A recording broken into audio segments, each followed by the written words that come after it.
Chers spéculateurs, bonjour et bienvenue dans cette vidéo hebdo du samedi. Cette semaine, on va parler du Ripple. On a quelque chose de très intéressant qui se passe sur le Ripple. Déjà, il y a quelques semaines, c'était intéressant, mais alors là, ça commence à se mettre en place et à devenir chaud bouillant pour ceux qui savent repérer les opportunités. Deuxième chose, on va parler de Tesla et de GameStop. Est-ce que ce sont des actions qu'il faut acheter en ce moment? Tesla, tout le monde en parle, tout le monde en veut. Qu'est-ce qu'il faut attendre sur cette action de voir se mettre en place pour en acheter, pour en vendre ou tout simplement pour rester à l'écart? Je vais tout vous expliquer en détail et je sais que je vais encore me faire fusiller parce que voilà, la dernière fois que j'ai parlé de Tesla, j'avais dit c'est une opportunité, c'est probablement l'un des meilleurs moments pour en acheter, alors que tout le monde disait qu'on était en pleine bulle et qu'il fallait revendre et que ça allait engendrer un gros crack sur les marchés financiers, l'affaire Tesla. Voilà, là je vais à nouveau me prononcer sur cette histoire de Tesla et je vais aussi parler de GameStop. GameStop qui est l'un des nouveaux short squeeze de l'année. Vous savez, chaque année il se passe il y a un corner, il y a les gros hedge funds, les gros fonds spéculatifs américains et du monde entier qui se font squeezer. Il y a beaucoup de hedge funds qui se retrouvent en faillite, littéralement en faillite juste à cause d'une transaction. GameStop, c'est la transaction qui va, la semaine prochaine, vous allez le voir dans les journaux financiers américains, qui va balayer, qui va mettre en faillite beaucoup de hedge funds. Et je vais vous expliquer ce qui s'est passé, comment il était possible d'en profiter et pourquoi au final tout ça, c'est que des accidents positifs pour nous, négatifs pour eux, mais c'est des accidents. Et si on n'a pas une routine pour mettre en place, pour s'exposer à des accidents positifs de richesse dans notre vie, quel que soit le type d'accident, là on parle d'accidents financiers sur les marchés financiers, mais ça peut être aussi d'un point de vue amoureux, d'un point de vue social, amical, d'un point de vue santé. L'idée c'est simplement de mettre en place des petites routines très peu énergivores et qui nous exposent à ce genre de choses. Et vous allez voir, GameStop, c'était rien d'autre qu'un accident positif de richesse pour un spéculateur qui a l'habitude de maintenir ses petites routines en tout temps. Analyse du Bitcoin contre l'euro, donc on est toujours dans cette magnifique consolidation. Donc vous voyez, alors déjà, magnifique tendance. On a eu ici, là, courant décembre, une très très belle consolidation. Et là, on est en train d'en effectuer, en train d'en former une nouvelle. Donc là, je vous ai mis tout simplement, là, on a un espèce de grand creux qui forme la tasse. Là, on s'attend tout simplement à voir la formation de l'anse, c'est-à-dire une volatilité qui se diminue. Donc du coup, des bandes de Bollinger qui devraient se stabiliser à l'horizontale et se resserrer autour des prix, puis ensuite assister à un breakout avant qu'une nouvelle tendance haussière soit relancée. Donc ça, c'est le scénario où tout se passe dans les clous, où tout se passe dans la lignée de ce qui a été lancé depuis le début du bull market de l'été dernier. Ensuite, après, on a un scénario un petit peu moins joli où on vient casser le support ici, celui des 23 700 € et on reviendrait chercher la zone des 16 200 points. Donc je vous l'avais expliqué la semaine précédente, mais quand on passe sur une vue en hebdomadaire, eh bien tout simplement, le support dont je vous parle, la zone des 16 200, ça correspondrait plus ou moins à la zone de la bande de la moyenne mobile à 20 semaines. Donc ce serait la première zone de support si on accélérait à la baisse à court terme et ça ne remettrait absolument pas en cause cette magnifique bull market qu'on a initié si on allait chercher jusqu'autour des 16 500 points. Donc le scénario le plus probable pour le moment est celui qui est tracé ici en hebdo, donc c'est-à-dire on continue à faire une belle consolidation. Si en journalier, donc je vous fais un zoom, hop là, qu'est-ce qui s'est passé? Donc je vais essayer de retrouver le Bitcoin, Bitcoin, euro. Donc si en journalier on reste vraiment dans cette dynamique, ça devrait être mature d'ici le milieu du mois de janvier. Mais voilà, encore une fois, tout ça c'est de l'analyse graphique et c'est mouvant. C'est-à-dire que ça évolue de séance en séance. Il suffit qu'un niveau soit cassé pour que la pattern soit mute, tout simplement, comme le Covid. C'est un bordel qui mute en permanence et du coup il faut s'adapter en permanence. Mais ce qui est bien, c'est qu'on a une tendance de fond et tout comme le Covid, c'est la merde dans le monde entier, et bien sûr le Bitcoin c'est haussier dans le monde entier. Allez, j'en profite pour faire un petit point rapide sur le Ripple qui est en train de bien se stabiliser. Ça commence à devenir très très propre cette histoire. On est donc en journalier ici, hein. Je vous rappelle la situation. Le Ripple s'est lancé dans un nouveau bull market, hein. C'est-à-dire que là, on était vraiment dans une situation morose avec beaucoup de volatilité, bear market. Puis après, on s'est stabilisé dans une espèce de large base qui a formé un triangle. Et puis ici, là, donc là on est en journalier, hein, mais ici, autour de la mi-novembre, le 16 novembre exactement, on est passé d'un état de marché qui était volatile et sans tendance à une nouvelle phase de marché qui est celle d'un bull market. Ensuite, on a eu la SEC, la police des marchés financiers américaine, qui est venu perturber eh bien, ce nouveau cycle. Du coup, on a corrigé, on est revenu chercher la zone de support et là, sur la zone de support, ça se maintient parfaitement. Donc là, l'idée, hein, il y a deux possibilités. Il y avait le premier point d'entrée qui était tout simplement un point d'inflexion qui s'est formé. Et là, on a une deuxième opportunité qui va très probablement eh bien, se mettre en place, où là, on a vraiment la volatilité qui se stabilise, qui se normalise. On a une pattern qui est beaucoup plus propre et qui se met en place dans le temps. On a un beau pivot qui est en train d'être tapé. Voilà, il a été tapé dans cette zone-là, dans cette zone-là, dans cette zone-là. Là, à nouveau, avant-hier, il a été tapé. On a les cours qui vraiment, voilà, sont en train, adhèrent à un consensus de marché pour dire qu'on est autour de 0,26 et 0,22. Donc concrètement, là, si on casse à la hausse, on aura à nouveau une opportunité de prendre position sur le Ripple pour jouer tout simplement entre guillemets la respiration du Ripple. Donc la respiration qui s'est fait à coups de matraque par les policiers de Wall Street, mais une respiration quand même.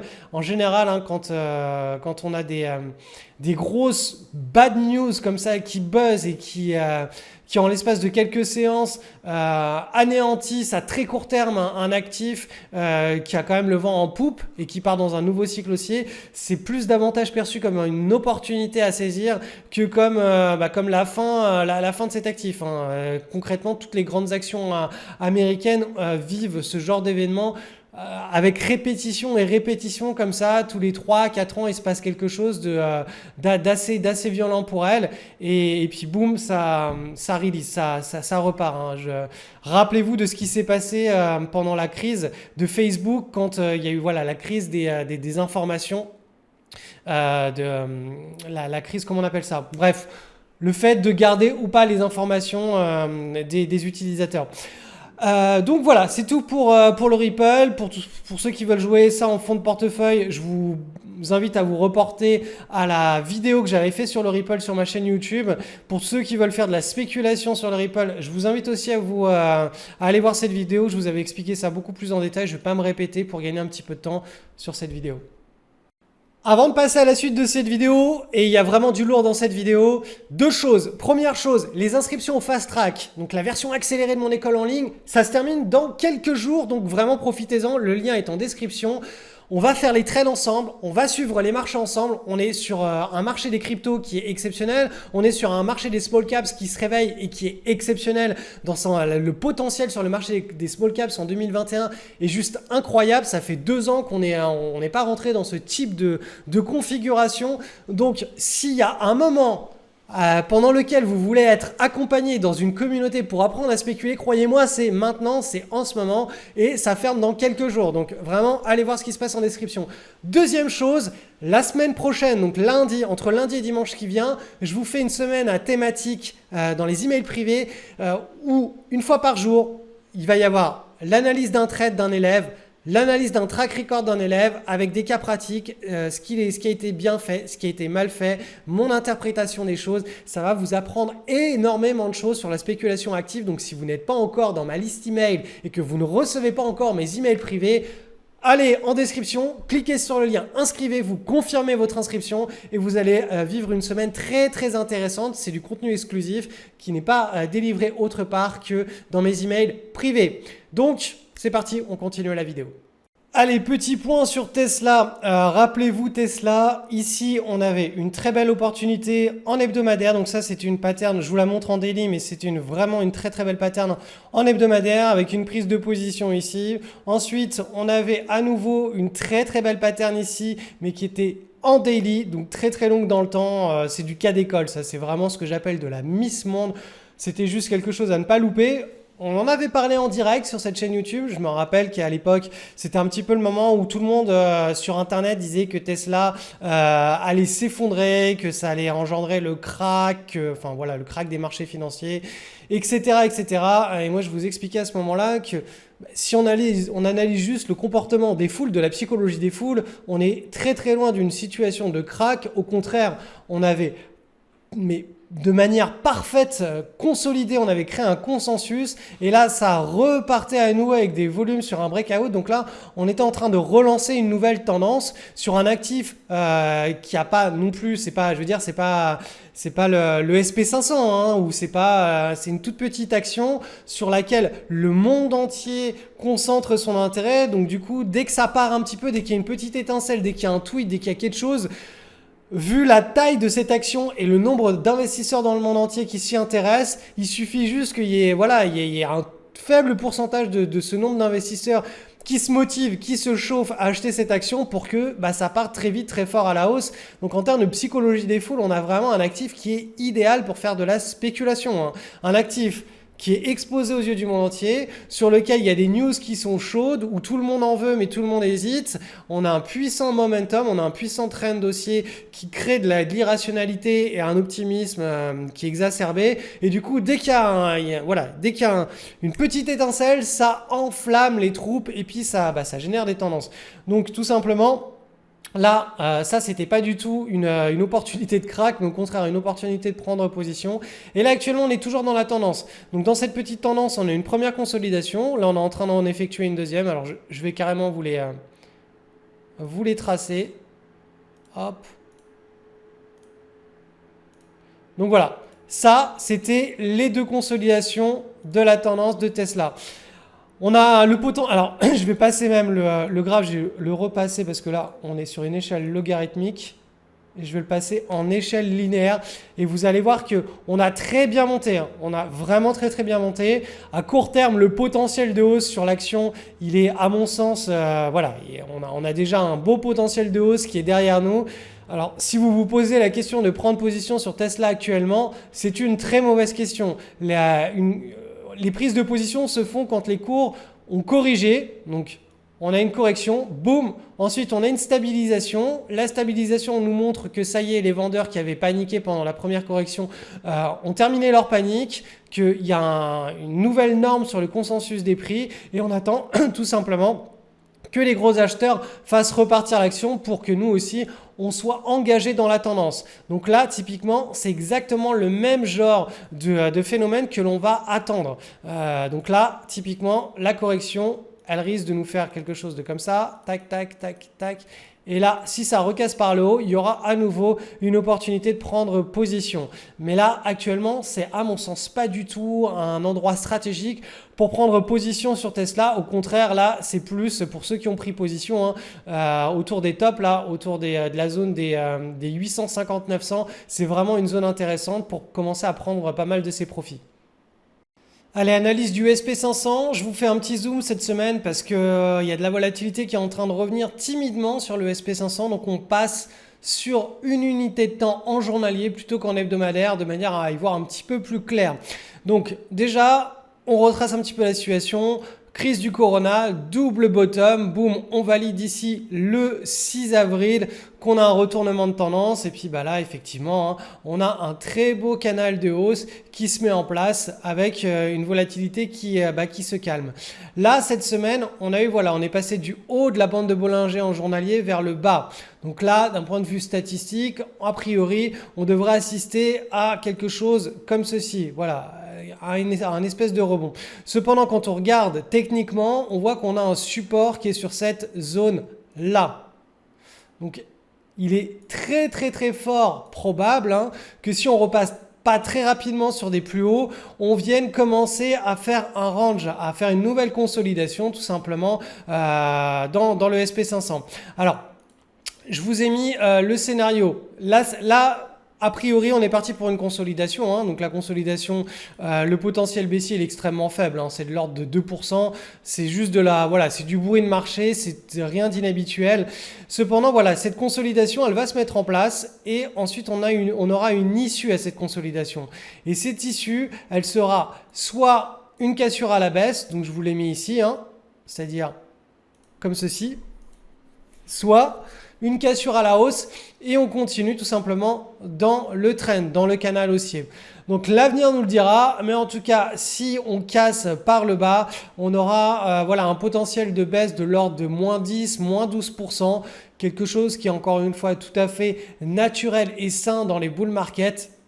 Donc voilà, je tiens juste à vous mettre en avant les deux scénarios possibles, sachant que le scénario le plus probable, compte tenu de la dynamique de hausse, hein, c'est tout simplement qu'on vienne consolider, boum, boum, boum, et qu'on reparte vers le nord. Ça, c'est vraiment la situation la plus logique dans la dynamique dans laquelle on est. On est dans un beau canal haussier. Par contre, évidemment, hein, si ça s'emballe un petit peu sur les marchés financiers à l'international, je ne sais pas pour quelle raison, mais que ce soit le corona, que ce soit autre chose, on pourrait avoir un potentiel de baisse pour aller chercher la zone des 3200, 3250 points sur le SP500.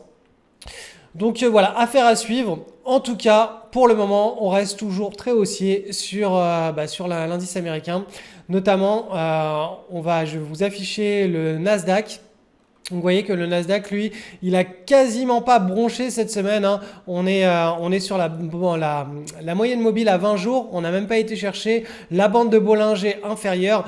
Et actuellement, c'est le Nasdaq l'indice leader. C'est lui qui nous dit en gros si on est toujours en boule, si on est dans une consolidation de boule, si on part dans une vraie grosse correction de bull market, si on part dans un gros range ou si on part dans un bear market, dans un marché baissier. Et là, pour le moment, on est vraiment dans une dynamique de hausse et absolument rien n'est remis en question actuellement. Donc là, je vais repasser sur le SP500.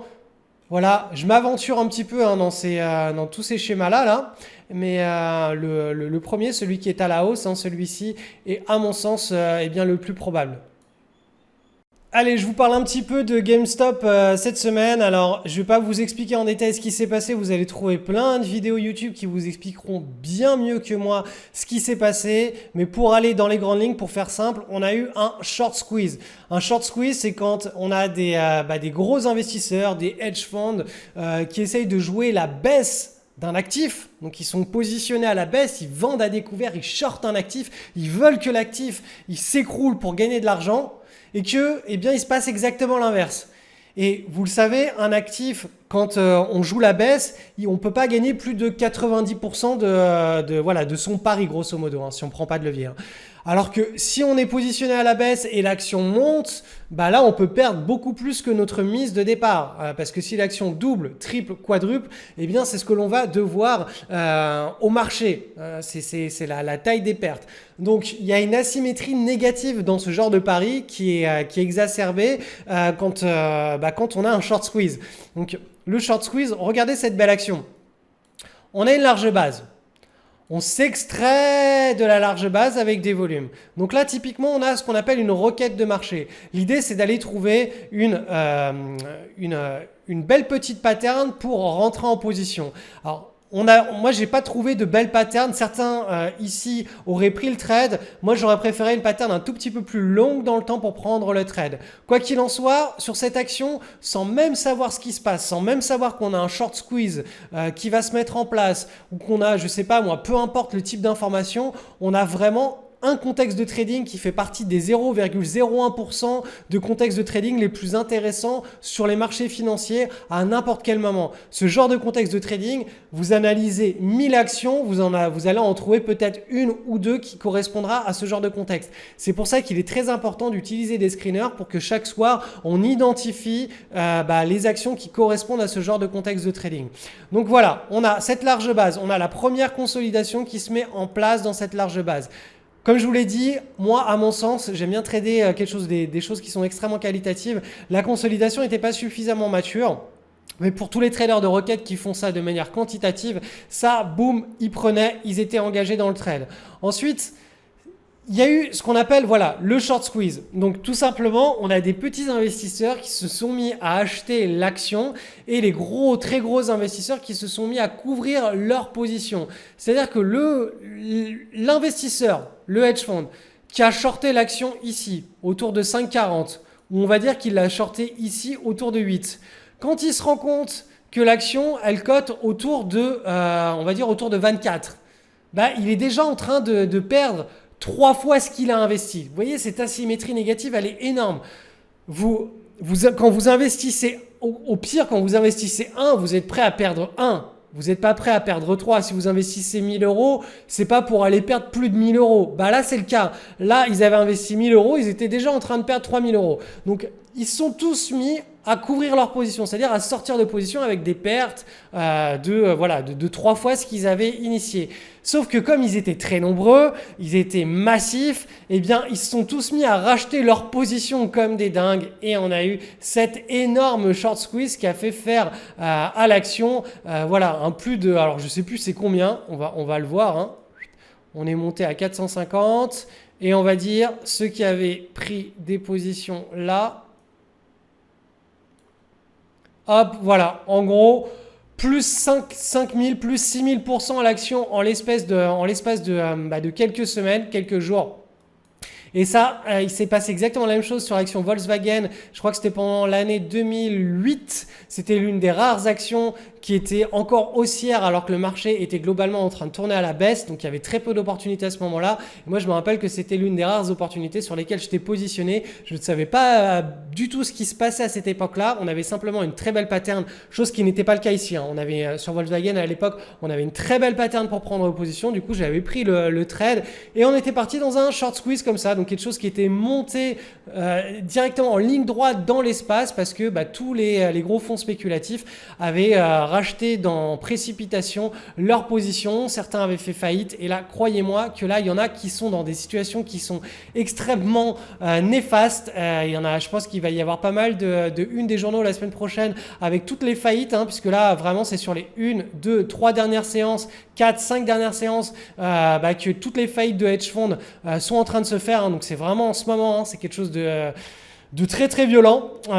Donc voilà, affaire à suivre, mais vous allez voir, la semaine prochaine, dans les unes des journaux américains, ça va être tel hedge fund, tel fonds spéculatif a fait faillite à cause de GameStop. Et là, vous voyez ce qui s'est passé et comment il est possible de profiter de ce genre de mouvement sans même savoir vraiment ce qui se passe, juste parce qu'on est dans un contexte où il y a un flux massif, quelque chose d'anormal qui est en train de se passer. Et ça, c'est exactement le genre de spéculation que l'on met en pratique au quotidien, comme ça, semaine après semaine, dans une routine, de manière à, de temps à autre, se faire prendre du bon côté dans ce genre d'histoire. Et c'est ce que je vous apprends à faire dans mon école. Là, actuellement, il y a la version Fast Track de mon école où les inscriptions sont ouvertes.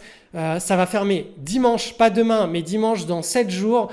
Donc vraiment, je vous invite à regarder en lien de description ce qui se passe dans ce programme-là, parce que ça n'ouvre qu'une fois par an et on va être ensemble pendant plusieurs mois et je vais vous apprendre à faire tout ça, à mettre en place vos routines, à créer aussi des portefeuilles long terme qui soient structurés et qui permettent de tout simplement assurer votre retraite tranquillement sans avoir à développer des compétences extrêmes en termes de spéculation ou en termes d'investissement financier. Vous allez voir que dans le pilier 2 de l'école, les portefeuilles long terme s'autogèrent. Tout le monde fait les mêmes perfs et les perfs sont absolument hors du commun. Sur le premier pilier de l'école, la partie spéculation, c'est ce genre de choses que je vous apprends à saisir comme ça au quotidien, semaine après semaine. Et tout cela dans une très très belle communauté. Les inscriptions ferment dans une semaine. Donc le lien est en description de cette vidéo si vous voulez en savoir plus. Et enfin, dernière chose avant de nous quitter, je vous ai préparé une semaine spéciale, une thématique spéciale dans mes emails privés. Je vais vous faire chaque jour une analyse de track record d'un élève, un trade d'un élève et avec toute la psychologie, mon analyse de la psychologie et des choses qui ont été bien, pas bien.